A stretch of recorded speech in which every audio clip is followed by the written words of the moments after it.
세션 1은 대학의 연구윤리를 주제로 3편의 발표가 마련되어 있습니다. 코로나로 인해 역시 주제 발표는 사전 녹화 형식으로 진행되는 점 양해 부탁드립니다. 첫 번째 발표는 서울시립대 황은성 교수님의 중고등학생의 대학 연구 참여 이슈와 과제를 주제로 발표를 듣도록 하겠습니다. 안녕하십니까. 저는 서울시립대학교 생명과학과 황은성입니다. 이번 학총 포럼을 통해서 저는 R&D를 중심으로 중고등학교 학생들의 대학 연구 참여와 관련된 이슈와 과제에 대해서 토론하고자 합니다. 저는 주로 지난 몇 년 동안에 우리 사회를 뜨겁게 달구었던 미성년 자녀들의 공저자 논문 건으로 조사가 되었던 논문들에 대해서 검토를 하는 검토 자문단이 있었는데, 그 검토 자문단의 일원으로서 활동을 하면서 이 R&E 프로그램에 대해서 관찰된 몇 가지 문제점들을 보게 되었고, 그것에 대해서 말씀을 드리고, 그것과 관련된 과제와 제한점에 대해서 말씀을 드리도록 하겠습니다. 먼저 이 검토되었던 464건의 개요를 말씀드리겠습니다. 크게 공식 프로그램과 비공식 프로그램으로 이 미성년 학생들은 논문들에 참여를 하였는데요. 이 공식 프로그램에는 고등학교가 주관하는 프로그램, 또 대학교가 주관하는 프로그램, 또는 기타 공동기관에서 운영하는 그런 프로그램들에 참여를 했고요. 비공식 프로그램이라고 한다면 학생들이 아름아름 자발적으로 이제 지도교수를 찾아서 연구했던 그런 프로그램들이 있습니다. 이 두 가지를 나눠서 우리가 판단을 할 때 교수의 자녀 또는 친인척이 포함된 경우가 총 41건과 지인 자녀가 포함된 경우가 40건이 있었습니다. 나머지 378건은 특수관계가 없었는데요. 이 자발적 참여한 프로그램에서는 이렇게 지인 자녀 또는 자녀가 포함된 경우가 상당히 많았습니다. 그에 비해서 공식 R&D 프로그램에서는 거의 90%가 이러한 특수관계가 없었던 경우가 없었습니다. 따라서 이 공식 R&D 프로그램에서는 이러한 좀 의심되는 그러한 참여가 적었다고 할 수 있는데, 그럼에도 불구하고 R&D 프로그램에서는 그 운영상에서 적지 않은 문제가 있었던 것으로 관찰되었습니다. 그 문제점들을 몇 가지 나눠서 말씀드리면요. 첫째, 목적과 취지에서 관찰된 문제입니다. 경기과학고에서 제시했던 2020학년도 자율연구 운영 안내라고 한 책자에 보게 되면 R&D 프로그램의 목적으로 관심 분야에 대한 깊이 있는 지식 습득과 연구 환경에 친숙하게 되는 기회가 되며, 연구가 진행된 과정을 체득함으로써 스스로 연구 활동을 수행할 수 있는 능력을 증진한다. 이렇게 하고 있고, 또한 2017년도 과학영재창의연구지원센터의 프로그램 핸드북을 보게 되면 여기에 자기 주도적 연구 활동을 통해 과학적 탐구 능력과 창의적 문제 해결 능력을 개발하고 예비 과학자로서의 연구 태도와 분석 및 자질을 함양한다라고 되어 있습니다. 상당히 훌륭한 연구 목적입니다. 공통적으로 예비 과학자의 양성이라고 하는 그런 취지를 갖고 있다고 얘기할 수 있는데요. 한편 이면에는요, 그 외의 의도가 들어가 있는 것으로 관찰됩니다. 즉 2017년도 이 과학경제창의연구지원센터의 핸드북에 보게 되면 이런 문구가 있습니다. 프로젝트 산출물이 특허, 국제학술지 발표 등으로 발전될수록 유도한다. 물론 유도하는 것은 가능합니다. 그렇지만은 이것을 이 목적 아래에 명시하고 있는 것은 저는 상당히 위험하다고 느껴지는데요. 그 이유는 다음에 운영 방법에서 보면 아주 뚜렷하게 볼 수가 있습니다. 운영상의 문제점을 말씀드리겠는데요. 이 2020학년도 경기과학고등학교 자율연구 운영 프로그램을 예로 말씀드리겠습니다. 거의 대부분의 R&D 프로그램을 하는 학교에서의 그 운영 프로그램과 대동소이하다고 볼 수가 있는데요. 여기 보게 되면은 주로 1, 2학년, 고등학교 1, 2학년 학생들을 대상으로 하고 있는데 3월 초에 연구 계획서를 작성하도록 하고 있습니다. 그래서 3월 중으로 계획서를 마감해서 제출하도록 하고 있고요.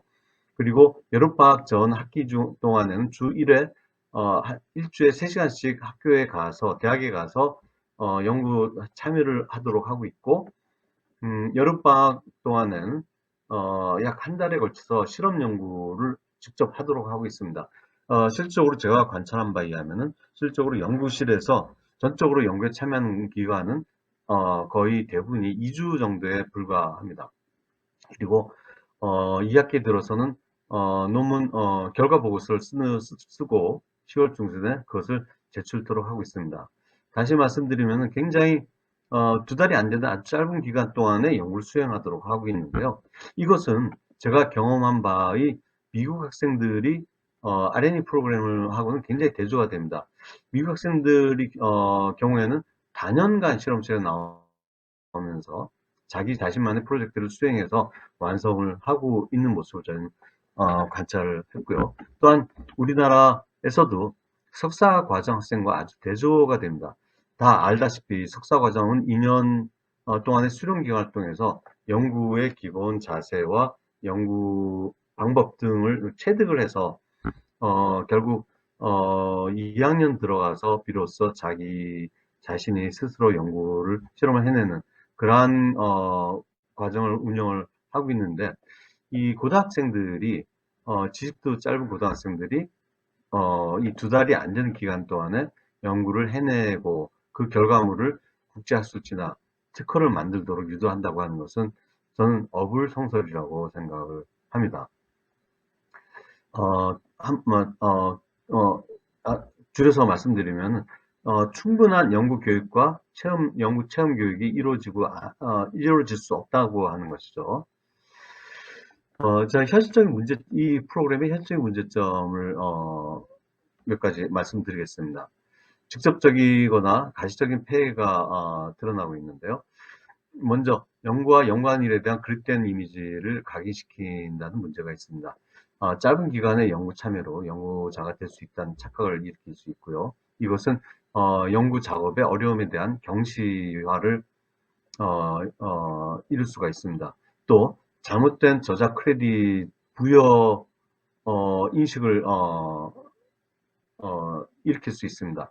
단순한 연구 수련, 영어 논문 번역 작업, 단순한 아이디어를 제공하는 일, 또는 친구들한테 설문지를 돌리고 수거하는 일, 대학생의 실험을 보조해주는 일, 뭐 이러한 일들이 저자로서 기여를 인정받을 수 있다고 착각하게 만든다는 문제가 있을 수가 있고요.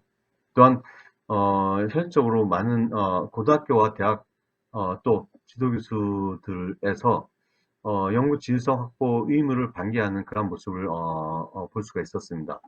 고등학교에서는 학생들에게 이루어져야 될 연구 교육을 지도교수에게 떠넘기고 또한 연구 진성 조사 과정에서 협조를 하지 않거나 진실을 은폐하는 그런 모습을 볼 수가 있었습니다. 지도교수는 자기 자신의 대학원생이 아니기 때문에 연구 교육을 할 의무를 느끼지 못했고 안전 교육조차도 제대로 하지 않았습니다. 어떠한 책임을 지는 그러한 행동을 하지 않았고요. 조사 과정에서 지시성 확보나 책임을 회피하는 모습을 볼 수 있었습니다. 대부분의 경우에는 대학원생들에게 연구를 이제 일임하고 있어서 교수들은 학생이 어떤 연구를 하고 있다는 정도만을 알고 있는 경우가 많았었습니다. 대학도 이 미성년자의 연구 활동에 대해서 대체적으로 무관심했고 무지했고 이를 수용할 수 있는 시스템을 전혀 갖추고 있지 못했습니다. 이러한 문제점들이 학생들이 실제로 이 안에서 연구 활동을 함으로써 그릇된 연구 질서 확보 인식을 이제 갖게 되는 문제가 있습니다. 그리고 R&D 결과물에 대한 문제도 없지 않은데요. 이 RN 결과물이 학생 평가의 대상이 되었습니다. 그래서 실제로 고등학교에서 학생을 평가하는 그러한 대상물이 되었고, 또한 이 학생들이 이것을 대학에 진학할 때 평가, 자기 업적물로, 실적물로다가 제시했을 때, 그러한, 이 연구가 그러한, 타당치 않은 목적이 수단이 되었던 그러한 문제가 있었고요. 또한 사업기관에서는 이 R&D 프로그램 운영을 자기 사업 실적으로만 생각을 하고 있었다는 데서 문제가 있습니다. 어떤 문제였냐면 이 연구에 대해서 전혀 인식을 제대로 하지 못하고 경험이 없었던 전문 인력을 갖추지 못한 상태에서 이러한 프로그램을 운영하고 관리하는 데 일어나는 그런 문제점이라고 볼 수가 있겠습니다.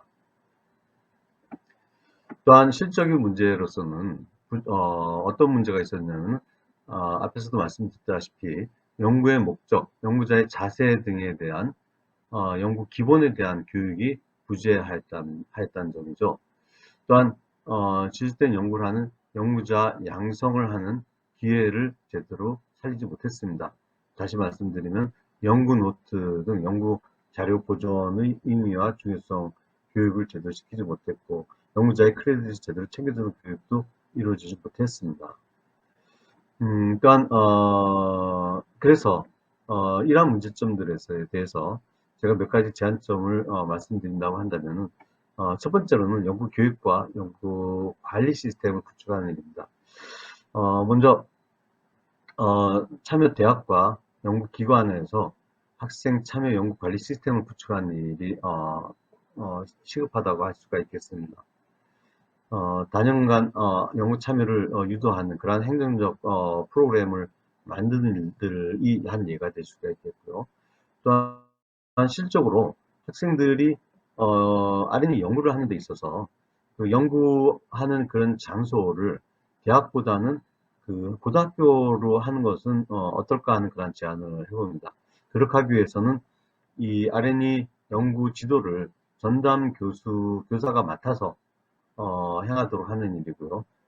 그렇게 하기 위해서는 전담 교사의 역량을 강화하는 일이 필요하겠습니다.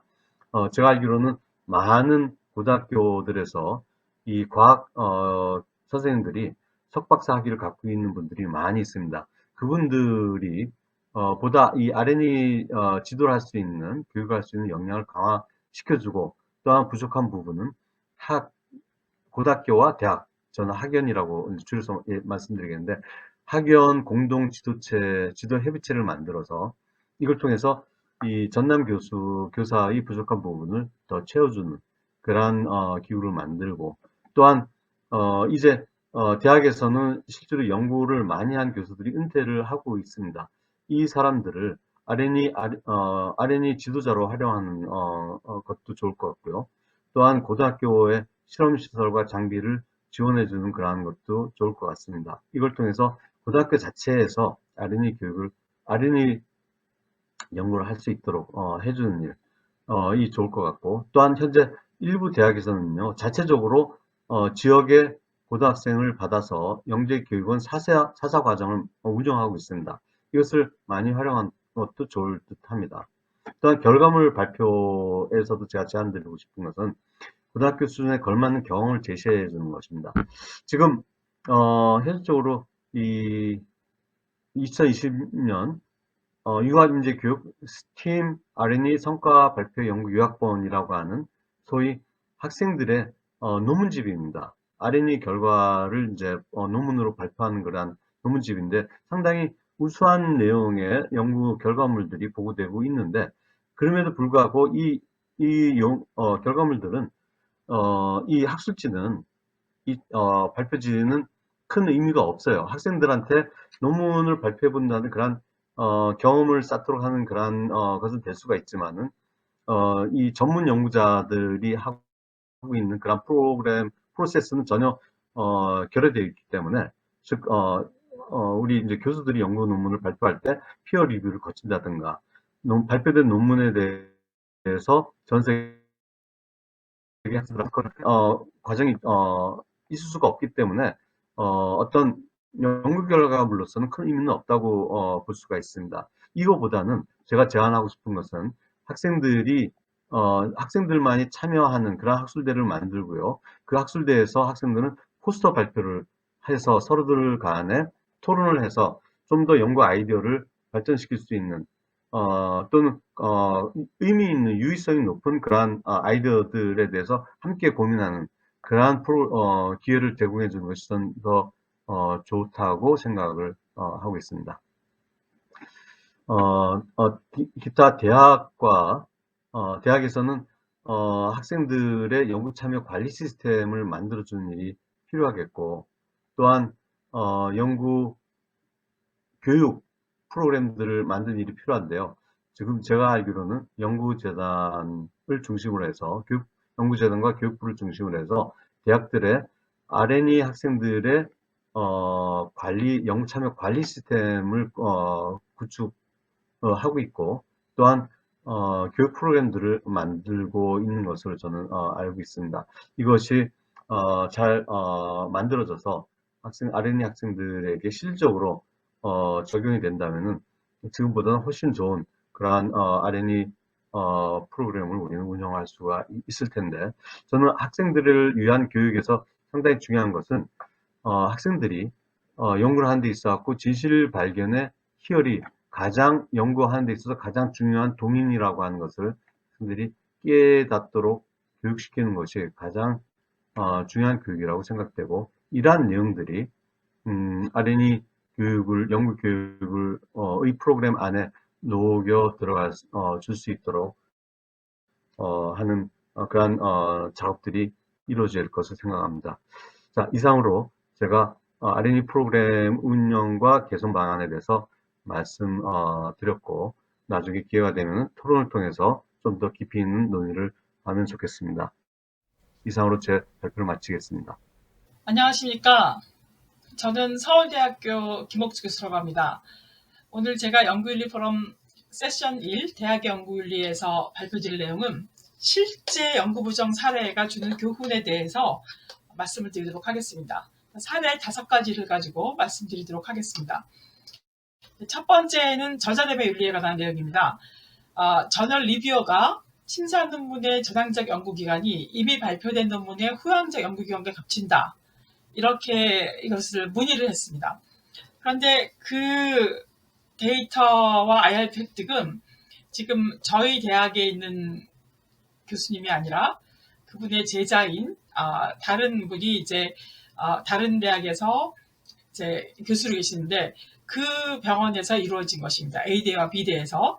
근데 저널 에디터가 그러면 이전 논문의 IRB를 승인서를 내라. 근데 제출을 하지 못하고 그래서 주저자의 최근 논문 전부가 IRB 조사받게 된 것입니다. 그래서 조사해 보니까 A대와 B대는 IRB 승인서의 제목 기간이 일부 일치하지 않는다. 이렇게 답변을 했고, 그리고 지금 저희 대학의 교수님들은 IRB와 데이터를 확인을 못했고, 그리고 한 번도 그 논문의 데이터를 본 적이 없고, 그런데 공저자로 올라가 있었기 때문에 공저자 자격이 없다고 시인하게 됩니다.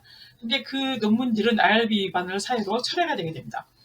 그런데 저희 대학의 입장에서 공저자로 기여가 없는데 이름이 올라가게 된 그런 교수님에 대해서 조사를 하게 됐는데, 그 주저자는 이제 쭉 가르치던 그 제자였고 이제는 독립적으로 다른 대학에서 연구를 하는 그런 분인데, 사적인 모임이나 학회에서 아이디어를 자문하고 연구를 장려했고, 그리고 실제 발표된 논문은 원래 이 교수님들이 하시던 방법론을 따라 한 연구가 대부분이었습니다. 그리고 논문 투고 전에 논문을 보여준 적도 없고, 그때 논문이 퍼블리시된 다음에 교수님이 주신 이런 아이디어로 논문이 채택됐다, 감사합니다, 이렇게 알려주었습니다. 근데 그 공저자로 올라가 있는 것에 대해서 특별히 반대하지 않고 나중에 그런가 보다 그렇게 했었던 거죠. 그런데 이 건이 이제 문제가 되어서 공저자로 계신 분들이 이제 저자됨에 대해서 위반을 한 것이 없는가라고 조사를 하게 되었고, 중대한 연구 부정입니다. 즉 저자됨의 자격이 없음에도 불구하고 공저자로 이름 올린 행위에 대해서 그리고 그것을 묵인한 행위에 대해서 상당히 중한 그런 연구 부정 행위로 이렇게 판정을 하게 되었습니다. 그리고 그 두 번째 사례는 저자됨의 윤리에서 출간된 논문 공저자들이 초고에는 제일 처음에는 이제 실험 직접 수행하고 초고를 이제 만든 A가 단독 제일저자인데 퍼블리시 논문에 보니까 A와 B가 공동 제일저자로 되어서 이제 문제를 제기했습니다. 그런데 B는 실험과 논문 초안을 참여하지 않았고 논문 추고부터 참여를 하였습니다. 그러니까 B에게 공동 제일자를 부여하는 그런 근거가 이제 희박한데 미리 저자들 간에 논의가 없었고 그 신저자가 이제 그렇게 임의로 그렇게 부여를 한 거고 그 사실을 알리지 않고 그리고 초안을 공저자에게 회람하지 않고 또 추고 승인 사명을 받지 않고 이제 그렇게 했기 때문에 이 논문은 오서십에 문제가 있다고 해서 또 처리가 되었습니다. 그래서 결국은 연구진실성위원회 판정은 이제 이것도 중대한 저자됨의 그 위반이라고 보았습니다. 네, 최근 개정된 규정은 저자 순서 제일저자 자격 부여 문제, 즉 기여도에 위반해서 저자 순서를 정하는 것도 위반 행위로 정하게 됩니다. 그래서 이거는 대학 연구윤리 사례이기 때문에 저희 대학의 진실성위원회 규정에서 이제 작년 7월 30일 최근 개정된 규정을 가지고 말씀드리겠습니다. 저희 서울대학교 진실성위원회 규정은 연구부정행위라는 텀 대신에 연구지실성 위반행위라는 이제 용어를 쓰고 있습니다. 그래서 그 중에서 이 두 가지 사례가 해당되는 것은 부당저자 표시입니다. 그러니까 고의로 기여도에 관한 판단권을 일탈남용해서 연구에 직접적으로 기여한 바가 없는 사람을 저자에 포함시키거나 직접적으로 기여한 자를 저자에서 배제하거나 기여도에 위반하여 저자 순서를 정하는 행위를 한 연구자는 연구진실성 위반 행위에 책임을 진다. 이렇게 되어 있습니다. 그리고 그것뿐만이 아니라 진실성 위반 행위를 제한하거나 허용하거나 공동으로 한 사람도 똑같이 위반 행위에 책임을 지고 또 그것을 묵인, 방조, 은폐하는 행위 또 연구진실성 위반 행위로 이렇게 두고 있습니다. 그런데 사실상 저희 그 사례에서 그러니까 의과대학에서의 연구진실성 위반 행위는 위조, 변조, 중복게재, 부당게재 등 다양한 사례가 있었고요. 논문, 보고서, 학위 논문, 호서 등 그 다양합니다. 그리고 연구진실성 검증 대상에 시효가 없기 때문에 앞으로도 과거의 중복게재, 부당저자 등도 위조, 변조과 더불어서 표절과 더불어서 문제가 되게 됩니다. 근데 이제 2006년에서 2010년경 그러니까 그 우리나라에서 연구진실성에 대해서 연구부정행위에 대해서 이렇게 어웨어니스가 생기게 된 그 시절에 가장 문제가 된 것은 중복게재입니다. 그런데 최근에는 가장 문제가 된 내용이 자녀 공저자, 부당저자 등 저자됨의 윤리, 부당저자의 문제가 가장 문제가 많이 되고 있습니다.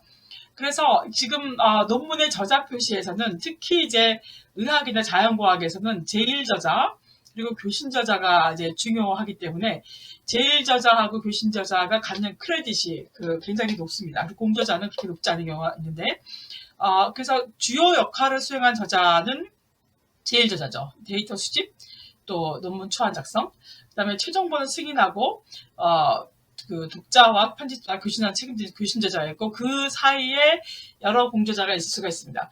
근데 부적절한 저자 표시에는 유령 저자가 있는데 특정한 저자가 연구의 주요 역할을 했지만 저자에서 들어가지 못한 경우입니다. 그러니까 즉 이번에 보시면은 여기서 연구에 직접적으로 기여한 자를 배제시키는 그런 경우에 포함되겠죠. 그런데 만약에 그 자격이 없는데 연구자가 들어간 경우는 선물저자라고 합니다. 그리고 그 교환저자, 스와핑이라고 하는 것은 서로 넣어주는 겁니다. 내 논문에 너 이름 넣어주면 너 논문에 내 이름 넣어줘. 그러면 서로 이름을 넣어줘서 업적을 부풀리는 행위죠. 이것도 부적절한 저자 표시고 도용저자는 허락을 받지 않고 유명 연구자를 본인 허락 없이 저자에 포함시키는 행위입니다. 그런데 만약에 그 도용저자가 되는지 선물저자가 되는지는 이 자기가 그 역할이 없이 공저자로 올라가는 것을 알고 승인하고 또 그것을 또 여러 가지로 활용했느냐 아니면은 그것을 몰랐고 전혀 그렇게 자기 이름이 쓰이는지를 몰랐고 그래서 그렇게 하지 말라고 얘기하거나 또 그렇게 하는 것을 반대하거나 그렇게 됐을 경우에는 도용저자가 되겠죠. 그래서 결국은 오서시 크라이테리아가 아주 중요합니다. 2019년 12월에 개정된 ICMJE 국제의학학술 편집위원회에서 말하는 저자의 크라이테리아를 아시는 게 굉장히 중요합니다. 저자됨은 여기서 주의하셔야 될 것은 1, 2, 3, 4가 그리고 and라는 겁니다. 1, 2, 3, 4를 다 만족시켜야지 저자가 되고, 그러나 그 1번은 이 사연이 이거는 오합니다. 연구의 구상에 기여하거나 설계에 실적 기여하거나 연구 자료를 획득하거나 분석하거나 해석하는 경우에 어떤 것이라도 한 경우에 저자됨의 자격이 첫 번째가 있고요. 그 다음에 논문 작성하거나 비평적 수정하거나, 그리고 출판하기 전에 추정본은 반드시 다 돌려보고 승인을 하고, 그리고 연구의 모든 측면에 대해서 책임지고 어떤 부분이라도 조사하고 해결하도록 정확성과 진실성과는 관련돼서 공동 책임지겠다. 이게 네 번째입니다. 이것을 다 만족시킬 때만 저자가 될 수 있습니다. 그러나 이제 첫 번째는 충족하지만 세 번째를 거부당한 사람들을 박탈하는 것이 바람직하지 않습니다. 그러니까 첫 번째 연구에 여러 가지 실질적인 내용에 기여한 모든 연구자는 두 번째인 연구 논문의 작성과 리비전, 세 번째 수정 승인에 참여할 기회를 가져야 된다는 거죠. 그리고 이 네 가지 저자됨이 모두가 충족하는지를 판단하는 것은 학술지의 책임이 아니라 저자들의 공동 책임입니다. 그러니까 오서십에 대해서는 저자들이 같이 처음부터 합의를 하셔야 되는 거죠. 그리고 갈등이 있거나 문제가 있을 경우에는 그 기관, 즉 연구기관, 서울대학교면 서울대학교, 다른 대학교면 다른 대학, 연구기관에서 그 연구를 조사를 하셔야 됩니다. 그리고 이제 사례 세 번째는 이거는 신문에 나온 그 기사인데요. 그 데이터 위변죄로 해임된 사례입니다. 황우석 전 교수의 줄기세포 부정행위 사례처럼 동일한 이미지를 여러 곳에 사용한 것입니다. 그런데 대조군에서 실험하지 않고 다른 연구 데이터에서 사용하는 게 여기서처럼 문제가 되는데, 이것은 핵심적인 데이터가 아닌데 이게 왜 문제가 되겠느냐라고 디펜스를 했지만 받아들여지지 않습니다. 그러니까 대조군 실험을 매번 다시 해야 되고 그것을 충실하게 해야 될 그런 필요성을 인식하셔야 될 필요성이 있습니다. 그래서 여기에 대해서는 저희 그 서울대학교 지침에서는 허위 작성 표절에 대한 그 내용이 있습니다. 사실 저희는 위조 변조 표절이라는 말을 쓰지 않고 있지만 그 내용을 담아서 1, 2, 3을 중대한 이제 진실성 위반 행위로 보는데요. 고의로, 그러니까 내가 이것을 위조 변조 표절한다. 이걸 알고 한 경우뿐만이 아니라 과실, 그렇게 하는 것이 나쁜 것인지 모르고 그냥 했는데 하다 보니까 그렇게 됐다고 할지라도, 그러니까 연구자로서 주의의무를 위반해서 인식하지 않고 한 것이라도 마찬가지로 연구 부정행위, 즉 연구 진실성 위반 행위가 됩니다. 그런데 우리나라의 그 지침과 마찬가지로 연구의 제안, 수행, 보고, 발표 전 과정에서 이러한 허위 작성, 즉 위조, 그 다음에 조작, 변조, 그 다음에 남의 것을 내 것처럼 사용하는 도둑질하다는 뜻의 도용 혹은 표절, 이 세 가지가 연구 진실성 위반 행위, 연구 부정 행위가 되겠습니다. 그 다음에 저희의 또 부당 연구 성과 사용은 타인의 아이디어, 데이터, 문장을 출처나 인용 없이 사용하는 것. 근데 마치 내 것처럼 사용하는 도둑질은 아닌, 도용은 아닌, 표절은 아니지만 그것도 부당 연구 성과 사용으로 연구 부정 행위고요. 또 하나는 자기의 것을 다시 반복해서 인용 없이 사용하는 경우. 저희는 연속된 5문장 혹은 한 단락 이상을 출처 없이 사용하거나 기재 출간하는 행위를 그 부당 연구 성과 사용으로 보고 있습니다. 그런데 서울대학교의 경험은 이 진실성 위반 행위를 판정할 때 어떻게 판정하느냐. 나는 이거 진실성 위반 행위인지 몰랐어요 라고 오인한 경우에는 그게 다 면제가 되는 게 아니라 그게 합당한 이유가 있을 때 한해서 위반 책임을 면하고요. 그리고 전공 분야 학계 특성을 물론 고려를 하고, 또 이게 중요합니다. 위반의 동기가 뭐냐, 주관적 정황이 뭐냐, 몇 번이나 그랬느냐, 위반으로 어떤 이익을 얻었느냐, 반성을 하고 재발 방지하려고 노력하느냐, 이런 구체적인 경위를 고려해서 판정을 하게 됩니다. 그리고 서울대학교에서는 작년 7월에 이제 판정을 어떻게 하냐도 명시를 했는데요.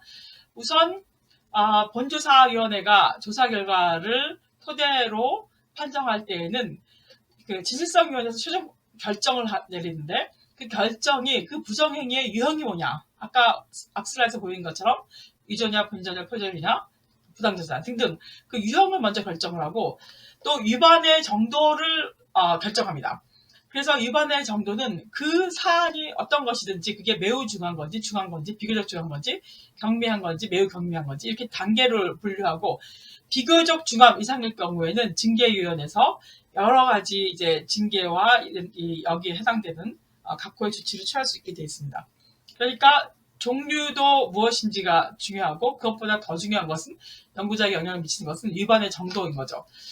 그런데 참 제가 안타깝게 생각하는 것은 우리나라에서는 이 부정행위 사례를 이렇게 공표를 안 합니다. 사실은 저희 지침에 의하면 그걸 공표할 수 있다고 되어 있지만 어떠한 대학도 자기 대학에서 벌어진 연구 부정행위를 알리고 싶어하는 대학은 아무도 없습니다. 그 대학의 명예가 실추되기 때문에. 그래서 우리나라에서는 이 사례가 사실 전혀 알려지지가 않는 경우가 대부분이어서 마치 아무 일도 없는 것처럼 사람들이 생각하기 마련이지만 그렇지 않습니다. 사실은 이러한 것에서 우리는 일본의 사례에서 많이 이제 깨달음을 얻어야 되는데 여기 일본 의료연구개발에서 발간되는 사례에서 배우는 공정한 연구활동, 깨닫고 배우기 위한 사례집이라는 데서는 이제 실제 사례를 가지고 이런 여러 가지 연구 부정을 인기적인 사례를 가지고 이 내용을 교육하려고 하고 있습니다. 여기서 서문에 보면 현명한 사람은 남의 잘못에서 배우고 어리석은 사람은 자기 잘못에서 배운다 라고 얘기를 하면서 연구 부정 행위를 저지른 사람이 자기 행위에서 배운다. 이게 너무 늦게 되죠. 여러 가지 제재를 받게 되고 연구자로서 생명이 끝날 수 있습니다. 그러니까 연구에 관여하는 모든 분들이 이 사례집을 통해서 타인의 잘못에서 배워서 미리 예방하라. 이러한 목적으로 그 보고서를 내고 있습니다. 그래서 여기 참고문헌을 보시면 이 각각의 대학에서는 이렇게 조사한 조사 결과 보고서를 다 공표하고 있습니다. 그래서 보시면 제가 이제 몇 개만 가지고 왔는데 이렇게 각각의 이게 수십 페이지, 어떤 경우 수백 페이지가 되는 조사 보고서를 다 이렇게 공표해서 그것을 가지고 이렇게 사례를 만든 것입니다. 제가 그것에 대해서 이제 그 내용을 다 검토를 하고 번역을 하고 일본의 연구 부정행위나 규제 정책이 우리나라랑 어떻게 다르고 이렇게 이제 결과 보고서를 알리고 예방하려는 활동이 얼마나 중요한가라고 하는 것을 보여주기 위해서 이렇게 그 보고서를 쓴 것을 연구재단의 이슈 리포트로 나왔습니다. 근데 여기서 보면은 대표적인 사례 이제 몇 가지, 네 가지를 제가 자세히 기술을 했는데요. 예를 들면 이게 세계 기록인 도호대학 마취과가 183편 논문 철회를 한 경우라든가 니켄에 우리가 잘 알고 있는 스텝 세포, 줄기세포 부정행위, 그 다음에 이것도 굉장히 큰 문제였지만 디오반 유상용 부정행위 등이 있었고요. 그 중에서 두 번째가 도쿄 대학의 아주 유명한 세계적인 가토 연구실, 시게아키 가토 연구실에 업적 강요하는 문화가 초래한 상습자 연구 부정행위에 대해서 이렇게 잘 소개를 했습니다. 그러니까 이 사례를 보시면은 그 호르몬 행렬 수용체 연구에서 세계 최고 연구자로 평가받았던 분이 이제 분자세포 생물연구소의 가토 시게아키 교수의 논문의 제보가 이제 들어왔습니다. 근데 거기서 24편의 논문에서 이미지 데이터 68개 항목에서 위조 변조 혐의가 있다는 것이었습니다. 그런데 이 도쿄대학 연구소에서는 참 대단하게도 96년부터 12년 그때 제보가 될 때까지 출간한 전수조사를 했습니다. 165편에 대한 전수조사를 해서 60편에서 부정행위가 있었다는 예비 결과를 토대로 이제 본조사를 해서 12월에 이제 중간 보고를 하고 그 다음에 이제 3월까지 조사해서 최종 보고를 발표를 했는데 이제 51편에서 데이터 이미지가 부정 처리됐고 33편에서 명백한 부정행위가 있었고 그리고 부정행위가 있거나 부적절한 논문 51편의 논문 저자에 대해서 193명의 공저자 모두를 조사를 했습니다. 그래서 부정행위 판정된 사람은 11명이고 근데 거기서 부정행위 발생을 요인을 만든 4명의 교수 7명을 특정을 했습니다. 그래서 이 세계 최첨단 과학자로 알려졌던 이 가토 연구실에서는 사실은 굉장한 프레셔를 줬다는 거죠. 그래서 공격적으로 이제 그 연구자를 밀어넣고 그리고 저명한 학술지에 가능한 한 많이 실는 것이 굉장히 중요한 그 과제가 되어서 스토리에 맞는 실험 결과를 요구했고 마치 논문을 실험 마치기도 전에 이러한 예상되는 그래프를 임시로 넣어둔 관행이 있었습니다. 그리고 이제 그 가토 교수의 지도를 받은 13명의 교원들이 무리한 실험 일정 또 업무 작성 일정을 따서 반드시 지키도록 해서 그런 압력으로 데이터와 도표를 조작한 일을 어떻게 보면 허용한 거죠. 그래서 그렇게 허용한 구성원 그 연구원들은 아마 이 교수들은 데이터 유전화 변조를 기꺼이 받아들일 것이다라는 인식이 있었었죠. 그래서 과도하게 성과를 요구하고 무리한 일정, 부적절한 지도, 강압적 지도와 지시를 일상화하는 그런 연구 환경 속에서 상습적으로 일어난 이런 부정행위가 있었습니다. 그래서 이게 오랫동안 쌓은 명성이 사실은 이 부정행위를 낳는 연구실 문화와 관행 속에서 이루어진 사상 누각이다라고 하는 것이 밝혀진 거죠. 그래서 그 지도 그런 강압적인 지도를 한 4명은 해임되고 그다음에 그 중에 3명은 박사에게 취소되는 그런 일이 있었습니다. 그리고 이제 저희 5번째 사례는 그 옥시 레벤키처의 그 가스크 살균제 연구입니다. 가스크 살균제 피해를 가장 많이 난 게 이제 옥시 싹싹이라는 그런 가스크 살균제 내는 이제 다국적 기업 회사인데요. 거기서 이제 피해자 손해배상 소송에 대응하기 위해서 서울대 모 교수에게 안정성 평가를 의뢰했습니다. 근데 용역 연구비 2억 5천만 원과 별도로 자문료 1,200만 원을 개인 계좌로 받았겠죠.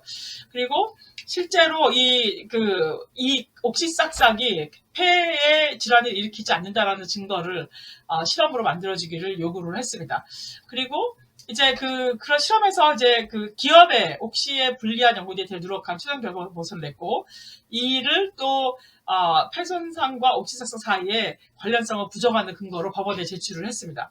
근데 이 연구를 수행한 교수는 증거의제와 수료 부정사사를 구속을 해서 이제 구속을 받았고 1심에서는 실형을 또 이제 대법원과 고법과 대법원에서 무죄를 확정을 했습니다. 근데 2018년 서울대 연구실성위원회는 C 교수의 원자료 조사를 통해서 C 교수가 연구 데이터를 조작해서 폐질환과 이 옥시삭삭과의 상관성을 축소한 왜곡한 결론을 하는 중대한 연구 부정을 했다고 판정을 내렸습니다. 그래서 사실은 이 기업에 의한 용역 연구에서 이해 충돌 때문에 연구 결과의 조작과 왜곡이 발생할 수 있다는 그런 경종을 울리는 그런 사건이었습니다.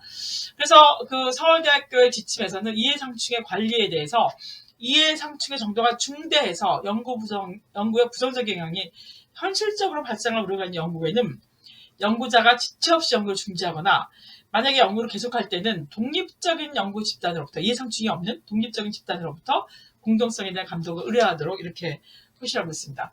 그리고 이제 2021년에 학술진흥법에도 연구 자료를 그 연구 결과를 의조 변조 표절하거나 저자를 부당하게 표시하는 행위가 이렇게 법으로 연구 부정행위로 이제 규정이 됐고 국가연구개발혁신법에 의해서 모든 국가의 R&D 연구에 연구윤리의 개념을 연구부정이행위까지 확대를 해서 결국은 그 자료나 성과를 의조 변조 표절하거나 부당 저자를 표시하는 것까지 해서 그 기타 여러 가지를 포함해서 그 연구 부정행위의 내용으로 넘어선 그 부정행위로 규정이 되었습니다. 그래서 오늘 저의 강의 그 마지막은 교신 저자, 특히 교수는 논문의 연구 진실성에 책임을 지는데 자기가 직접 위조 변조 표절하지 않아도 자기가 이제 지도하는 그런 그 랩에서의 연구 결과나 자기가 교신 저자의 논문의 연구 부정행위에 책임을 지게 됩니다. 그리고 학생 연구원 포닥이 한 연구 부정행위 결과도 물론 그 각자도 책임이 져야 되겠지만 논문을 나가면 책임자자가 책임을 지게 됩니다. 그래서 학생 연구원 등이 연구 노트를 잘 작성하는지 연구 데이터 관리와 정리 해석을 잘하는지 관리할 책임이 있고 이것은 결국은 실험실에 데이투데이 매일매일 하는 일상적인 실험 활동에서 행해진 연구와 윤리가 중요하다는 것을 알려줍니다. 그리고 특히 이미지 데이터에 대한 국제 표준을 잘 알고 있어야 되고요. 대조군이 필요한 실험은 매번 대조군 실험을 해야 되고 논문에 결정적이지 않은 데이터, 대조군 데이터 한두 개의 위조 변조 또한 중대한 연구 부정이 된다는 것을 이제 마음에 새길 필요가 있겠습니다. 특히 영역으로 특히 회사에 의해서 데이터 수집, 분석, 해석을 맡기는 경우에는 이를 명시해야 되고 저자 선정에 유의를 하게 되는 것입니다.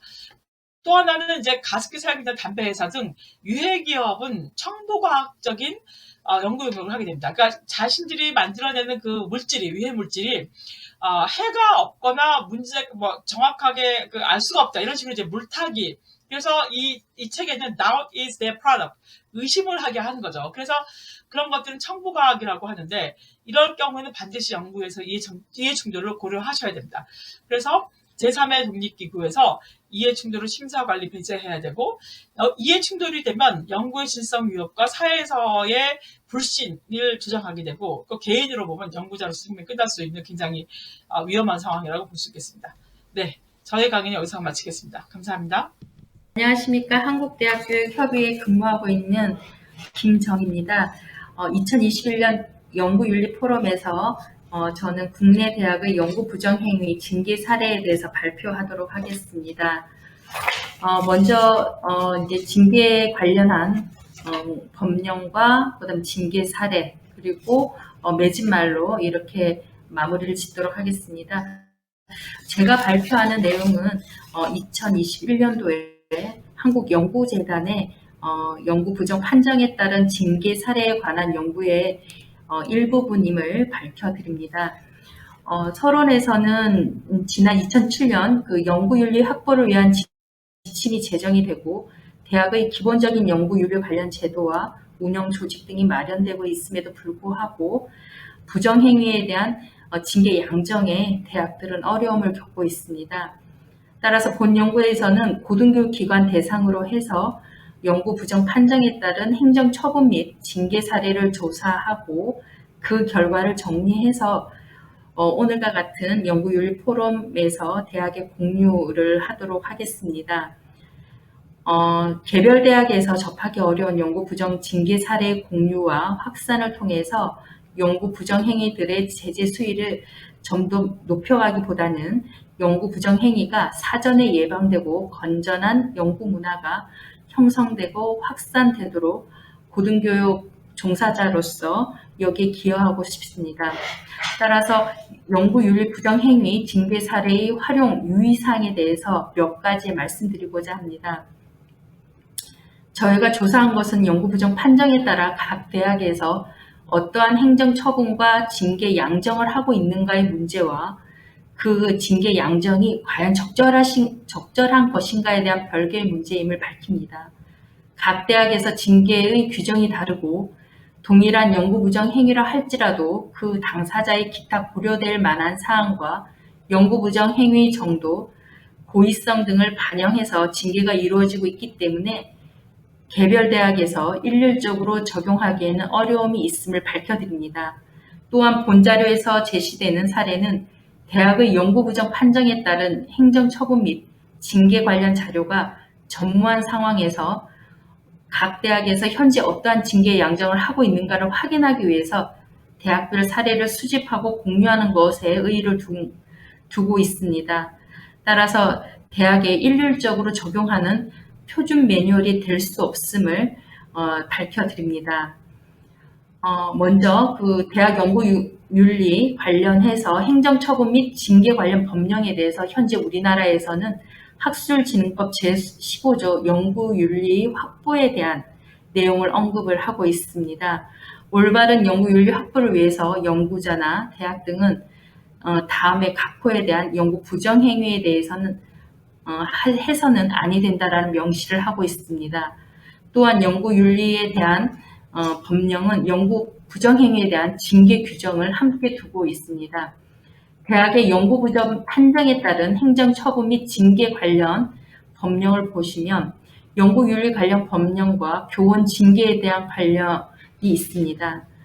학술진흥법 제15조 국가연구개발혁신법, 그 다음에 사립학교법, 그 다음에 국가공무원법, 그 다음에 교육공무원법 등 명시되고 있습니다. 대통령령으로서는 학술진흥법 시행령과 국가연구개발혁신법 시행령, 그리고 이제 사립대학에 대한 교원에 대해서는 사립학교법 시행령과 공무원 징계령, 그 다음에 이제 그 교육공무원, 특히 이제 우리 국립대에 해당되는 경우에는 교육공무원 징계령에 대한 법령도 명시되어 있습니다. 그리고 교육부령, 훈령, 행정규칙, 연구윤리 확보에 대한 지침에서도 저희가 명시를 하고 있습니다. 대학 교원의 징계 종류별 효력은 중징계에 해당하는 파면, 과 해임, 강등, 정직, 그다음에 이제 저희가 경징계라고 하는 견책과 감보 등으로 나누어져 있으며 이러한 법령의 근거에서 징계에 대한 부분은 인사혁신처 징계 업무 편람을 참조하였습니다. 본연구에서 행정처분 및 징계에 대한 사례를 말씀드리도록 하겠습니다. 사례조사에 대한 조사 기간은 2021년 2월 26일부터 3월 12일까지 모든 고등교육 기관을 대상으로 해서 교육부의 협조로 설문조사가 진행이 되었습니다. 제출대학 현황은 최근 3년간 2018년 1월 1일부터 2020년 12월 31일까지 단 여기에서는 저희가 모든 부정행위 최종 판정권만 진행 중이거나 이제 아직까지 판정이 안 난 부분은 제외하고 모든 부분을 최종 결정된 부분만 저희가 사례 제출을 요청을 했습니다. 대학의 연구 부정 판정에 따른 행정처분 및 징계 사례에 대해서 응답한 대학은 114개의 교이고 이 중 최종 정리한 징계가 있다라고 응답한 대학이 53개 교입니다. 다만 대학명이 익명 처리를 해서 제출을 하였으며 제보자와 피조사자 등 개인정보나 민감 정보에 대해서는 노출되지 않도록 해당 대학과 저희가 자료를 받을 때 노출되지 않도록 기재를 해놓은 상태에 있습니다. 관련해서 전문가 자문 검토회의를 거쳐서 대학에서 제출한 연구 부정 행위에 따른 행정처분 및 징계 사례에 대해서 전문가 자문이나 관계간 검토 또는 해당 대학 관계자들의 전화나 서면 인터뷰 등을 통해서 각 대학의 타당성과 이제 사례성, 이 사례에 대해서 적절성에 대해서 검토를 받았습니다. 사례 조사에 대한 내용에 대해서는 먼저 학문 분야와 그다음 직위, 연구물 유형, 연구 부정행위 유형, 그다음 징계 시효, 판정에 대한 처분 및 징계에 대한 부분들에 대해서 저희가 사례 조사표를 대학에 들여서 조사를 한 내용을 말씀드리도록 하겠습니다. 다만 앞서서 말씀드린 것과 같이 대학별 사례를 수집 정리한 것이기 때문에 대학에 일률적으로 표절과 그다음 위변조에 대한 징계가 이제 일률적으로 적용될 수 없음을 밝혀드립니다. 저희가 행정처분 및 징계에 대한 유형을 살펴보면 주의, 경고, 견책, 감봉, 정직, 해임, 파면, 연구비 회수, 논문 철회, 학위 취소, 승진 및 임용 불이익, 성과금 및 보수 반영 등으로 구분할 수 있는데요.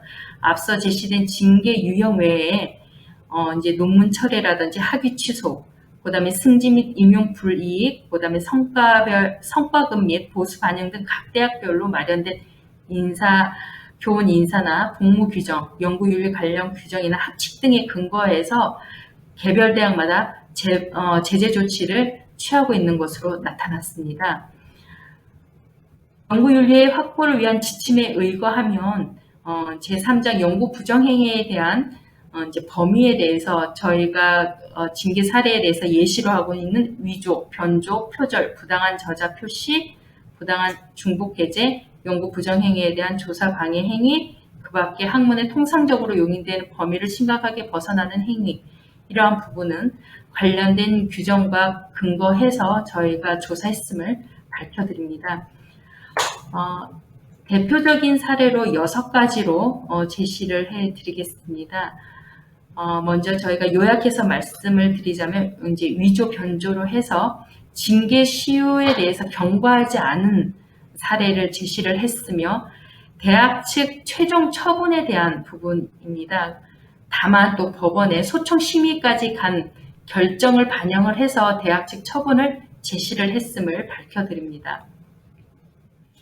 먼저 그 위조 변조 연구 부정으로 해임된 징계 사례입니다. 의학 분야의 전임 교원이 일반 학술 논문의 위조, 변조로 인해서 연구 부정으로 해임된 경우입니다. 이 경우는 이제 두 편의 논문으로 실험 결과와 전혀 다른 위변조 그림을 수록을 해서 해임으로 징계된 경우입니다. 두 번째 변조로 인해서 공동저자 3인 중 교신저자만 징계가 내려진 사례입니다. 농수해양 분야의 3인이 공동저자인 일반 학술 논문에 변조의 연구 부정 행위로 판정되었고 3인의 공동저자 중 교신저자인 전임교원에만 경고와 성과급 및 보수반영, 논문 철회의 징계를 받은 경우입니다. 이 경우는 데이터를 재사용하고 좌우 상하 전환 등으로 변조를 해놓은 상태입니다. 교신저자인 전임 교원에 대해서 경고를 했고 함께한 학생들에 대해서 지도교수의 책임 소홀로 인해서 성과급, 보수 반영, 논문 철회 이런 부분에 대해서 내려진 사례입니다. 세 번째는 표절 포함한 3개의 연구 부정과 기타 사유로 해임이 징계된 사례입니다. 사회과학 분야의 전임 교원이 일반 학술 논문의 표절이나 부당한 저자 표시, 부당한 중복게재의 연구 부정과 학생에 대한 금품 요구가 추가되어 해임 처분을 받은 경우 최초 판정은 파면이었으나 교원 소청 심사위원회에 소를 제기해서 너무 과중하다는 판정에 의거해서 최종적으로 해임 처분을 받은 경우입니다. 네 번째 사례입니다. 부당한 저자 표시 등으로 연구 부정 판정에 따른 행정처분 및 징계 사례입니다. 공동저자 2인이 각기 다른 징계를 받은 사례입니다. 의학 분야의 전임교원 2인이 일반 학술 논문에 부당한 저자 표시로 각각 감봉과 해임의 징계를 받은 경우입니다. 감봉을 받은 교원의 경우에는 본인이 이 부당 그 저자 표시에 대한 소명과 그다음에 이제 그 본인에 대한 논문 철회 이런 부분을 적극적으로 인정하고 또 소명을 했기 때문에 감봉과 해임을 받은 경우 교원에 대해서는 부당 저자 표시를 조장하고 또 보직을 이용을 해서 위력을 행사하고 연구 부적절 행위를 하도록 이제 그 조력한 사람으로서 이 분야에 대해서 법규 준수나 품위 유지의 지위 남용 등으로 인해서 해임 징계를 받은 경우로 나타났습니다. 사례 5번에서는 우리가 부당한 중복게재 등 연구 부정행위와 기타 사유로 해임 징계를 받은 사례입니다. 예술 체육 분야의 전임교원이 작품의 부당한 중복게재와 연구 부정행위 제보를 방해하거나 제보자에게 위해를 가하는 것과 이제 그 교육과정 편법 운영 행위가 합쳐져서 해임 처분이 내려진 경우입니다. 당초에서는 이제 그 저희가 앞서 이제 그 설명한 부분과 같이 이제 해임과 징계 부과금, 그다음에 처분 취소가 나타났는데요. 이 부분에서는 징계 부과금 부과 처분과 해임이 이 사례 이외에 또 다른 이제 편법 운영에 관련돼서 합쳐져서 내린 부분이 있어서 우선은 연구 윤리에 해당되는 해임 부분만 처분이 내려진 경우가 되겠습니다. 마지막으로 통상적 용인 범위 이탈의 연구 부정 판정에 따른 행정처분 및 징계 사례에 대한 부분입니다. IRB 승인 미비로 판정돼서 3개의 유형의 징계를 받은 사례입니다. 의학 분야에서 전임교원이 일반 학술 논문에서 IRB 승인 미비로 판정돼서 정직과 성과급 및 보수 반영, 논문 철회의 처분이 된 경우입니다. 이 경우에서는 특히 이제 그 자료 위본조뿐만 아니라 연구 계획 내용에서 조사 대상의 불일치, 또 IRB에 대한 심의 동의를 받았어야 함에도 불구하고 받지 않고 위반한 기준 준수라든지 이런 부분들이 다수 발견을 해서 이제 징계를 받은 사례에 있습니다. 이러한 대표적인 6개에 대한 징계 사례를 제시를 해드렸습니다만은 저희가 징계 사례에 대해서 이렇게 공유를 하는 이유는 개별 대학과 연구자들에 대한 교육적인 사정 예방과 그다음에 연구 부정에 대한 사례를 공유함으로써 앞으로 이제 대학이 주도적이고 예방적인 연구 윤리에 앞장서야 되지 않는가라는 인식의 제고에서 출발을 해야 된다라고 볼 수 있습니다. 연구 부정을 연구자 개인의 일탈이나 실수로 치부하고 또 이제 그 강제적으로 징계를 강화하는 이러한 측면에서 점차 대학의 책무성과 역할을 재정립하기 위한 이런 부분으로 발전돼야 될 것으로 볼 수 있습니다. 따라서 저희가 연구를 수행하면서 몇 가지 제언을 해드리고자 합니다. 연구 윤리에 있어서 특히 규제하고 징계하는 것으로 규결되는 것이 아니라 유인책을 거쳐서 생태계로 우리가 조성까지 나가야 할 것이고, 국가 차원에서는 이제 가이드라인을 지속적으로 갱신을 하고 대학과 학술단체 등 외부의 그 협력을 강화해서 연구 윤리에 대한 인식을 제고를 해야 할 것입니다. 아울러 그 연구 윤리에 대한 교육을 강화하고 학문 영역별 또는 학문 분야별 연구 윤리를 가이드라인화하고 제도화해야 할 것입니다. 너무 위축된 학문에 대한 연구 윤리를 강조하는 것보다는 학문 후속 세대나 연구자들이 연구를 안정적으로 수행할 수 있도록 다양성과 지속성을 함께 펼쳐나갈 수 있는 학술 정책도 요구된다고 볼 수 있습니다. 또한 연구윤리 시스템에서 대학에서는 연구자 개개인을 내가 징계를 하거나 연구 부정행위에 의해서 연구윤리 시스템이나 연구윤리 지원 시스템을 활용하는 것이 아니라 연구윤리에 대한 보다 연구자 친화적으로 지원책을 마련할 필요가 있습니다. 마지막으로 연구윤리에 대한 교육 프로그램이 대학 전공별로 정규 교과로 확대되어야 되고, 포괄적인 연구윤리의 강좌뿐만 아니라 학문 영역별로 세분화돼서 학생들이 또는 대학원생들이, 교직원들이 모두 다 활용할 수 있는 다양한 연구윤리 교육용 교재 개발과 보급도 함께 필요하다라고 볼 수 있습니다. 오늘 짧은 시간이지만 저희가 조사한 내용을 이제 대표 사례만 제시를 해드렸습니다. 창고문헌에 한국연구재단이 다양한 연구윤리에 대한 이제 매뉴얼이라든지 또는 이제 연구윤리에 대한 공고사항이나 예방 가이드라인을 게시를 하고 있습니다. 또한 대학 연구윤리 협의회나 연구윤리 정보센터를 통해서 다양한 내용들이 탑재되어 있습니다. 향후 연구윤리 인식 제고를 위해서 대학과 연구자, 그 다음에 학술 후속 세대들이 함께 연구윤리 인식 제고를 위하는데 기여를 하고 저희 한국대학교육협의회도 함께 노력을 하도록 하겠습니다. 네, 감사합니다.